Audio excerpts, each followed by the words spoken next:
was like, excuse me, lady friend of mine, we have to go outside and see what's going on with my dog.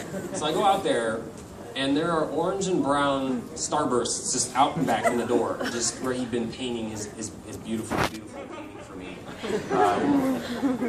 So I was like, you know, to my date, I'm like, look, I have to clean up poop right now. We'll do what we're doing in a minute. It's like trying to give her this impression, like, I don't normally live like this. I don't have this much crap in my life.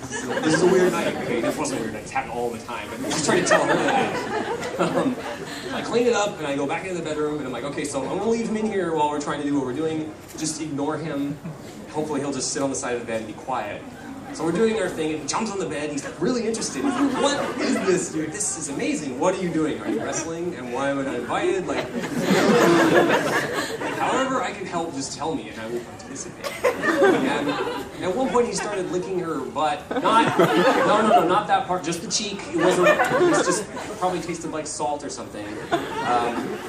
So finally, you know, everyone's done. And we're laying there going to sleep, and Rambo's still like, you know, like just revved up, like he knows something extraordinary has happened, he just doesn't know what it was. So he just starts throwing up off the side of the bed.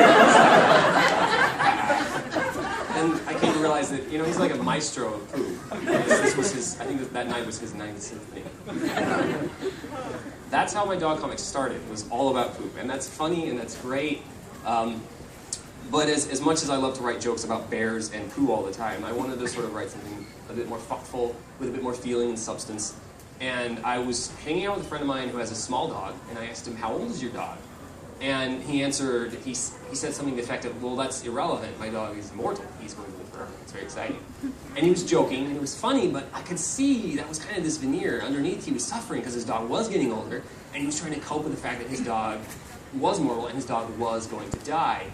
And in the words of George Carlin, he said, every pet is a tiny tragedy waiting to happen. Sort of this notion that you have this animal that you love, and you build an affinity, and then when they're 15 years old, the age at which a teenager would go to you know, maybe start thinking about college, or you buy them a car, they die of old age. Like, how terrible is that? You get this little glimpse of light. And that's sort of where that came from, was me deluding myself into thinking and still believing that my dog will live for tens of thousands of years. Actually, and I ended that comic on the phrase, dedicated to Rambo, may he live 1,000 years. And what I meant by that was, like, I love my dog, this is for him, this is dedicated to him, I hope he lives forever. People misinterpreted that to mean my dog was dead. So I got all these Facebook comments and messages like, I'm so sorry about Rambo. It's like, what are you talking about? He's being an asshole, he's right here, right now. It's fine, just leave it alone. So that's Rambo, that was my big dog comic.